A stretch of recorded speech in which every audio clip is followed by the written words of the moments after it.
Assalamualaikum warahmatullahi wabarakatuh. Hari ini saya menyampaikan judul Cangkrimannya Sunan Giri, Isi dan Wadah. Cangkrimannya Sunan Giri, Isi dan Wadah.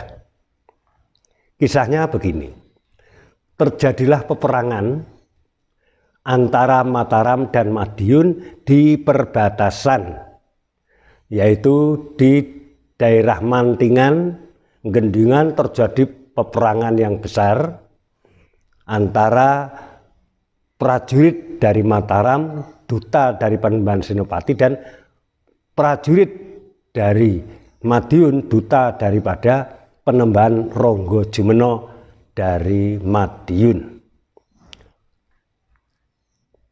Pada saat itu Kanjeng Sunan Giri datang menyapih, memisah peperangan itu. Akhirnya semua menghormati datangnya Sunan Giri. Sunan Giri bersabda, gajah karo gajah podo peperangan, opora rakyat bakal dadi korban. Saiki timbangane perang, gandeng Madiun dan Mataram itu sama-sama murid. Oleh sebab itu saya akan menyampaikan cangkriman. Silahkan nanti siapa yang berkenan membatang cangkriman ini. Sepakat? Semuanya menjawab sepakat. Cangkriman yang akan saya sampaikan yaitu kamu berdua memilih isi atau wadah. Cangkrimannya adalah pilihlah salah satu, isi atau wadah. Coba siapa yang berani mengangkat tangan lebih dulu. Akhirnya Ronggo Geniten ngacung. Ronggo Geniten ngacung. Bagaimana, kamu utusan dari Madiun? Ya, saya utusan dari Madiun. Milih apa? Saya milih isi. Ronggo Geniten milih isi. Ya. Semua menyaksikan ya? Ya. Semua menyaksikan. Sekarang dari Mataram, milih apa? Sebenarnya saya akan milih isi, tapi sudah keduluan, saya akhirnya memilih wadah saja. Ya sudah. Kalau Mataram milih wadah, Madiun milih isi. Kamu berdua pulang ke masing-masing. Dari Mataram yang dipimpin oleh Wasis Jayakusumo segera pulang menuju Mataram. Sekarang Ronggo Geniten juga pulang menuju Madiun. Setelah sampai di Mataram, akhirnya Wasis Jayakusumo melaporkan betapa kagetnya Panembahan Senopati. Mengapa Wasis Jayakusumo kok memilih wadah? Apa artinya memilih wadah? Ya karena kamu tidak ngacung duluan. Akhirnya Juru Mertani memberi keterangan. Begini, Ger, saya kira semuanya benar. Wasis Jayakusumo memilih wadah itu sudah benar. Saya gambarkan wadah itu adalah negara, wilayah. Tapi kalau isi adalah rakyat, sudahlah. Sudah Wasis Jayakusumo memilih wadah sudah benar. Lah sekarang begini. Mengapa Ronggojumeno itu selalu tidak mau menyatu pada Mataram? Karena Ronggojumeno itu punya pusaka yang namanya Pusaka Kyai Kala Gumarang. Pusaka Kyai Kala Gumarang benar-benar pusaka yang saya sangat-sangat ampuh. Gunung jugruk segoro asat, tidak ada bandingannya pusaka di lumahing bumi ini. Lalu bagaimana? Sekarang begini, pasti Adipati Madiun Ranggajumena pasti dia sangat bahagia karena pilihannya adalah isi. Sekarang kamu utusan saja, yaitu senopati perempuan. Lah mengapa kok harus perempuan Siwajuru? Tidak masalah. Perempuan itu kelembutan dan akan bisa nyelong segalanya. Saya memilih garwa selirmu yaitu Nyai Adisara. Seorang wanita yang cantik, tampan, dan dia nanti yang akan menaklukkan di Madiun. Kalau memang begitu kersane Siwajuru, saya manut.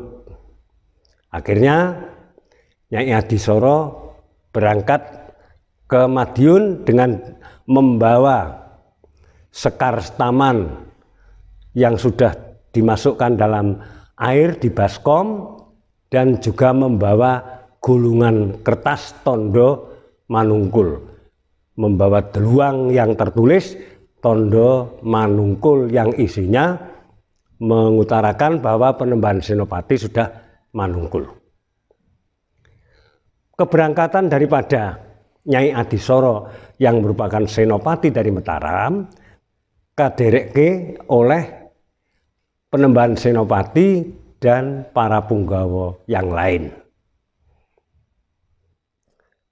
Sekarang di Madiun, betapa bahagianya karena utusan dari Madiun yaitu oleh Dipati Ranggakeniten yang telah memilih yaitu isi. Jelas isi adalah saripati dari segalanya. Mataram jelas tidak ada apa-apanya. Betapa bahagianya Dipati Ranggajumena. Setelah itu berpesta pora di Madiun, akhirnya datanglah Nyai Adisara dengan para dayang yang maksudnya menghaturkan tondo panungkul akan mijii samparan daripada Ranggajumena. Ranggajumena begitu bahagianya, akhirnya samparnya diwijiki. Dan kamu para adipati semua, ini sudah tidak akan ada pekerjaan apa-apa dan saya ucapkan terima kasih. Kamu Dipati Ranggakeniten yang telah memilih isi. Dan nanti sebentar lagi Ranggakeniten akan saya jadikan menantu saya dengan putri saya yang bernama Retno Dumilah. Betapa bangganya Ranggakeniten akan jadi mantunya Dipati Ranggajumena. Semua pulang ke daerahnya masing-masing. Yang ada di situ yaitu Ranggajumena dan Nyai Adisara. Terus samparan dari Ranggajumena segera diwijiki dengan melantunkan sekar, yaitu sekar sinom, yang sekar itu ngalembono daripada Panembahan Ranggajumena. Akhirnya tertidurlah Ranggajumena, dan setelah Ranggajumena tidur, sekarang Nyai Adisara segera menyelinap dan mencari di mana pusaka yang sangat ampuh yaitu Kyai Kala Gumarang. Akhirnya ditemukan di gedung pusaka. Anehnya setelah diambil isinya tidak bisa dibawa, tapi yang dibawa adalah hanya merongkonya. Terus dia lari mencari di mana Penembahan Senopati menunggunya. Setelah Dipati Ronggo Jemeno bangun, akhirnya mencari di mana Nyai Adisara, akhirnya mencari di gedung Pajimatan, tapi tidak diketemukan, hanya kelihatan Kiai Kolo Gumerang yang sudah tanpa werangka, terus dibawa oleh Adisara, yang telah dibawa oleh Adisara berarti hanya kena werangkanya. Wah, kamu akan membuat saya celaka, tapi ternyata kamu mengambil pusaka saja tidak bisa. Akhirnya dia membawa Retno Dumilah untuk mencari di mana Nyai Adisara. Akhirnya Retno Dumilah mengatakan kepada Romonya, Romo, tidak usah khawatir. Hal ini saya yang akan ngerampungi, saya yang akan menyelesaikan. Nanti di mana Nyai Adisara berada akan saya cari. Akhirnya Retno Dumilah mencari Nyai Adisara, ketemulah Nyai Adisara, tapi sudah bersama-sama dengan Penemban Senopati. Akhirnya Retno Dumilah nantang-nantang Nyai Adisara, dihadapi oleh Penemban Senopati. Penemban Senopati hanya berkata satu kata, dua kata saja. Kamu perempuan cantik, tidak pantas dolanan pusaka ligan. Kamu wanita, yang pantas dolanan pusaka ligan itu adalah saya yang laki-laki. Ayo, mari dimasukkan. Kamu akan saya bunuh. Ayo cobalah, bunuhlah. Akhirnya dengan lembut kata daripada Penemban Senopati, akhirnya Retno Dumilah menyerahkan diri. Akhirnya pusaka Kiai Kolo Gumerang segera dimasukkan di dalam werangkanya, dan Retno Dumilah berada di bekapannya Penemban Senopati. Datanglah Penemban Ronggo, lu kok li perang seperti itu? Yaitu Romo, perangnya saya dengan Penemban Senopati. Ya sudah, kalau memang seperti itu yang sudah kamu rencanakan, saya pun juga tidak apa-apa. Ternyata pusaka sudah ada di tangan Penemban Senopati. Karena saya memohon kepada Romo, besok kalau saya jadi manten ingin Romo yang boso sama mantunya. Oh iya, begitu ndak masalah.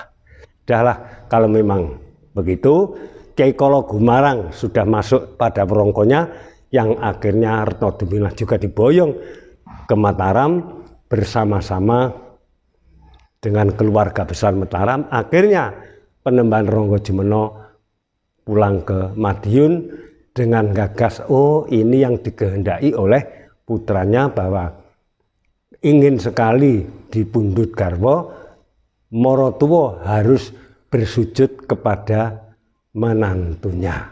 Sekian, terima kasih. Wassalamualaikum warahmatullahi wabarakatuh.